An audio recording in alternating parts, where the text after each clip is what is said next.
Open టాక్కి స్వాగతం. ఇప్పటికే CID కానివ్వండి, పోలీసులు కానివ్వండి అకారణంగా ప్రతిపక్షాలను గత 4 ఏళ్లుగా ఇబ్బంది పెడుతున్నారనే అపవాదం అయితే ఉంది, మనందరికీ తెలిసిందే.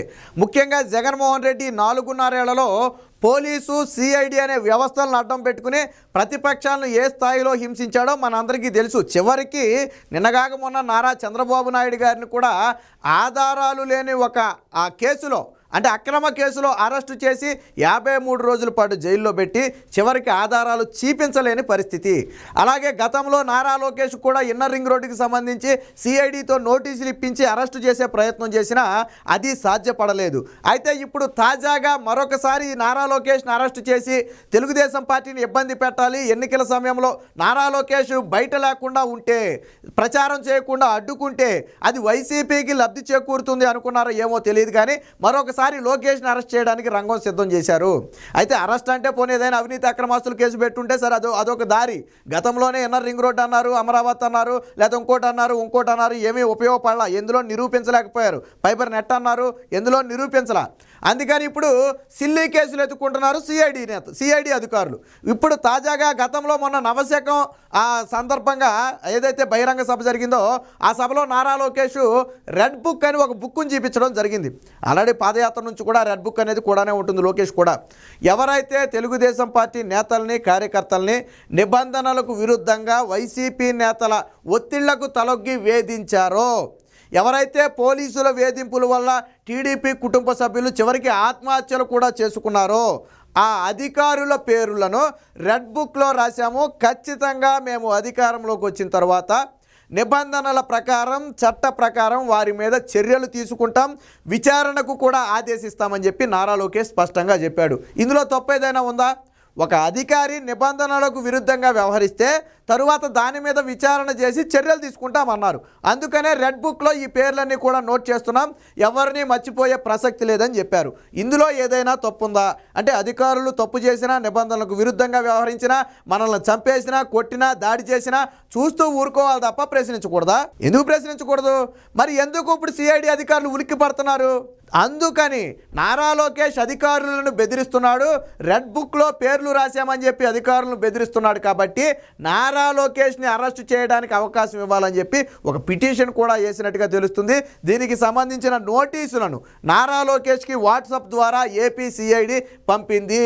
అంటే నారా లోకేష్ని ఏ కేసులో అరెస్టు చేయాలో తెలియక ఇప్పుడు రెడ్ బుక్ కేసులో అరెస్టు చేయడానికి రంగం సిద్ధం చేశారు. సరే, ఇది జరుగుతుందా లేదా అనేది పక్కన పెడితే ఎందుకు జగన్మోహన్ రెడ్డికి అంత భయం? ఎందుకు సిఐడి అధికారులకు అంత భయం? నిబంధనలకు ప్రకారమే మీరు వ్యవహరించుంటే ఏ ఒక్క అధికారి భయపడాల్సిన పని లేదు, గుండె మీద చేసుకుని నిద్రపోవచ్చు. బట్ మీరు నిబంధనలకు వ్యతిరేకంగా వ్యవహరిస్తేనే కంగారు పడాలా. ఎందుకంటే అందులో ఉన్న పేర్లు ఎవరివి? నిబంధనలకు వ్యతిరేకంగా వ్యవహరించిన వారివి. పైగా నారా లోకేష్ రాగానే ఏమైనా పొడిచేస్తానన్నాడు కత్తిపెట్టి? అనలేదు కదా. విచారణ చేస్తాం, చట్ట ప్రకారం ఒక కమిటీ వేస్తాం, విచారణ చేస్తాం. విచారణలో కన్నా వాడు చేసింది తప్పు అని తేలితే అప్పుడు మేము చర్యలు తీసుకుంటామని చెప్పాడు. ఇదంతా లాంగ్ ప్రాసెస్. విచారణ చేసి చర్యలు తీసుకుంటాననడంలో తప్పే లేదు. నారా లోకేష్ ఏమన్నాడు? విచారణ చేసి చర్యలు తీసుకుంటామన్నాడు. నువ్వు నిజంగా చట్టబద్ధంగా వ్యవహరించుంటే విచారణలో నీ మీద ఎటువంటి ఎలిగేషన్స్ రావు, నువ్వు దానికి భయపడాల్సిన అవసరం లేదు. బట్ ఎప్పుడైతే నువ్వు అధికార పార్టీ నేతలకు తలొగ్గి చేయని తప్పును కూడా టీడీపీ నేతలు, కార్యకర్తలు చేసినట్లుగా వాళ్ళను వేధించావో అప్పుడు నువ్వు భయపడాలా. మరి ఇప్పుడు సిఐడి అధికారులు ఉనికి పడుతున్నారంటే అర్థం ఏంటి? ఆడు తప్పు చేసినట్ట కాదా? అంతేందుకు, చంద్రబాబు నాయుడు గారి విషయం తీసుకుందాం. 53 రోజుల పాటు జైల్లో పెట్టారు సిఐడి అధికారులు. 53 రోజుల తర్వాత కోర్టు చివాట్లు పెట్టింది. ఏమని? సిఐడి పూర్తిగా విఫలమయ్యింది, చంద్రబాబు గారి మీద ఆరోపణలు చేశారు తప్ప ఆధారాలు చూపించలేకపోయారు, ఆధారాలు చూపటంలో సిఐడి విఫలమైందని చెప్పి కొండ బద్దలు కొట్టినట్లు నర్మగర్భ వ్యాఖ్యలు చేసింది. మరి ఇప్పుడు సిఐడి తల ఎక్కడ పెట్టుకుంటుంది? ఒక ప్రతిపక్ష నేతను, మాజీ ముఖ్యమంత్రిని అరెస్టు చేసి 53 రోజులు జైల్లో పెట్టి ఆధారాలు ఎక్కడరా అని అడిగితే చేతులు దులుపుకుంటూ వెళ్ళిన మిమ్మల్ని వదిలిపెట్టాలా? 53 రోజులు చంద్రబాబు గారిని ఆధారాలు లేని కేసులు అరెస్ట్ చేసినందుకు మీరు అనుభవించొద్దా? ఎవరు ఒత్తిడి మేరకు తలొగ్గి మీరు అరెస్ట్ చేశారు? తెలియాలి కదా రేపటి రోజున. ఇప్పుడు లోకేష్ విషయంలో కూడా అంతే. మొన్న ఇన్నర్ రింగ్ రోడ్డు వ్యవహారంలో 2 రోజులు నారా లోకేష్ని విచారించారు ఇదే సిఐడి అధికారులు. ఏం రాబట్టారు? 2 రోజుల పాటు విచారించిన సిఐడి అధికారులు నారా లోకేష్ నుంచి ఏం రాబట్టారు? ఆ సిఐడి అధికారులు అడిగిన ప్రశ్నలు ఏంటో తెలుసా? మీరు ఎక్కడ చదువుకున్నారు, ఏం చదువుకున్నారు, మీరు ఏ ఏ సంస్థల్లో పనిచేశారు, హెరిటేజ్కి ఆదాయం ఎంత వస్తుంది, రోజుకి ఎన్ని లీటర్లు పాలు అవుతున్నాయి, గేదె ఎన్ని లీటర్లు పాలు ఇస్తుంది, ఇవి మన సిఐడి అధికారులు అడిగిన ప్రశ్నలు. మరి ఈ ప్రశ్నలు అడగడానికి సిఐడి అధికారులు నారా లోకేష్కి నోటీసులు ఇచ్చి 2 రోజుల పాటు విచారణకు తీసుకుంది, పైగా దానికి కోర్టు అనుమతితో. అంటే ఖచ్చితంగా నారా లోకేష్ని ఇబ్బంది పెట్టాలని గతంలోనే ప్రయత్నం చేశారు. బట్ వీళ్ళకి ఆధారాలు దొరకలేదు. ఎందుకంటే చంద్రబాబు గారి లాగా ఆధారాలు లేకుండా అరెస్ట్ చేయాలని ట్రై చేశారు. కానీ ఇది ముందే నారా లోకేష్ మేల్కొని కోర్టుకు వెళ్ళడంతో నారా లోకేష్ అరెస్ట్ అనేది అడ్డుపడింది. ఇప్పుడు ఫైబర్ నెట్లో ఇంకేంటి, నారా లోకేష్ రేపో మాపో అరెస్ట్ అన్నారు. ఫైబర్ నెట్ స్కామ్లో అరెస్ట్ అయ్యాడా నారా లోకేష్? అలాగే అమరావతిలో నారా లోకేష్కి భూమిలోనే నారా లోకేష్ దొరికిపోయాడు. నారా లోకేష్ రేపో మాపో అరెస్ట్ అన్నాడు.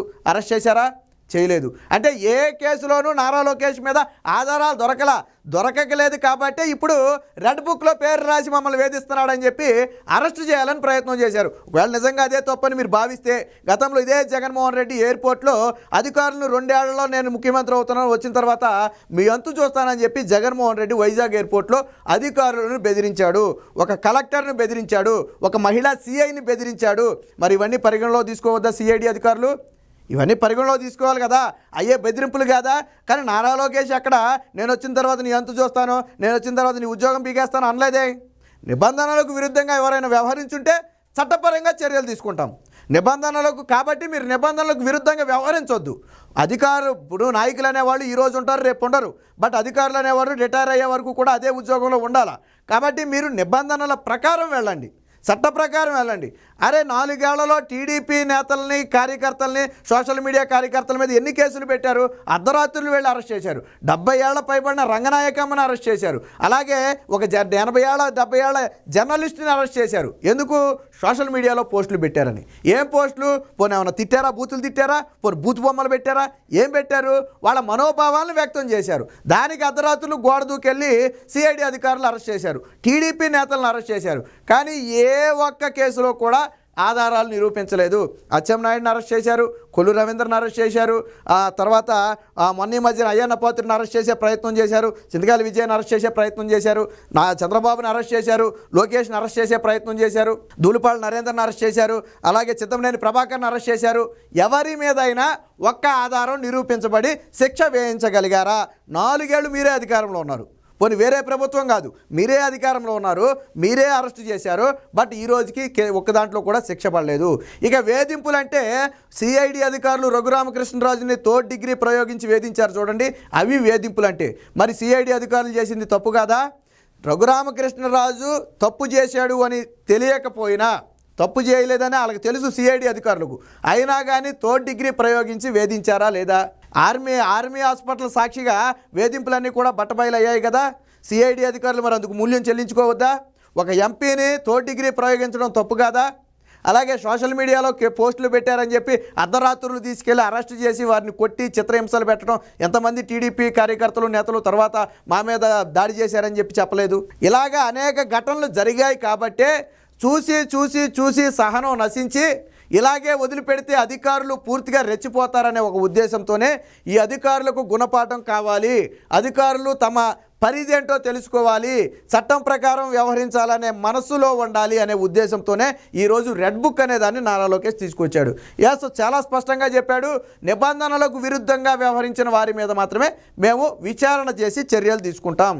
ఎందుకు తీసుకోరు? ఇప్పుడు తెలంగాణలో రేవంత్ రెడ్డి వచ్చిన తర్వాత విద్యుత్ సంస్థల బకాయిలకు సంబంధించి అక్కడ ఉన్న అధికారుల దగ్గర నుంచి, ఎండీ దగ్గర నుంచి, అందరు చైర్పర్సన్ దగ్గర నుంచి అందరి మీద యాక్షన్ తీసుకోమని ఆదేశాలు ఇవ్వలేదా? మరంటే ముఖ్యమంత్రి అయ్యాడు కాబట్టి ఇక అన్నీ వదిలేయాలా? తీసుకున్నాడు కదా చర్యలు. అలాగే రేపటి రోజున మీ మీద చర్యలు తీసుకుంటారు. అది ఏ ఉద్దేశమైనా తీసుకోవచ్చు. కోర్టు ఎన్నిసార్లు అధికారులను కోర్టు బోన్లో నిలబెట్టలేదు? ఎంతమంది ఐఏఎస్ ఐపీఎస్ అధికారులకు నాన్ బెయిలబుల్ వారెంట్ జారీ చేయలేదు హైకోర్టు? చేసింది కదా. మీరు నిబంధనలకు విరుద్ధంగా వ్యవహరించారనే కదా మీ మీద నాన్ బెయిలబుల్ వారెంట్ జారీ చేసింది. మరి ఇలాగ కోర్టే అనేక సార్లు మీరు కోర్టు ధిక్కరణకు పాల్పడ్డారని చెప్పి కోర్టే హెచ్చరించింది అనేక సార్లు.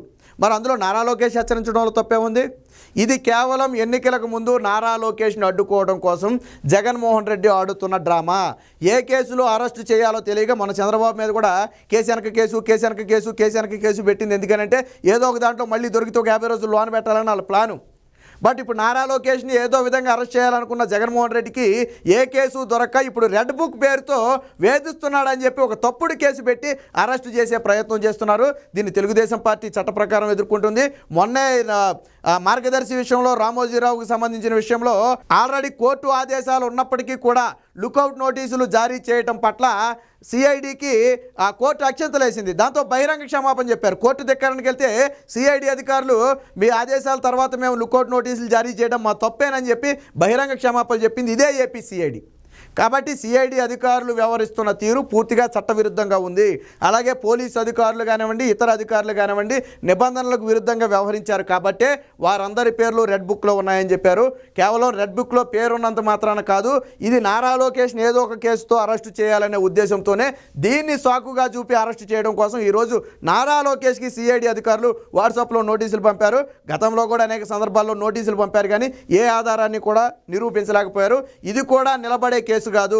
కాకపోతే ఎన్నికల ముందు జగన్మోహన్ రెడ్డి కళలో ఆనందం చూడటం కోసమో లేదా తెలుగుదేశం పార్టీని ఇబ్బంది పెట్టడం కోసమో చేసే అరెస్టే తప్ప ఇందులో ఎటువంటి నిలబడే కేసు కాదు. ఖచ్చితంగా ఇది న్యాయస్థానాల్లో వీగిపోతుంది అనడంలో ఎటువంటి సందేహం లేదు.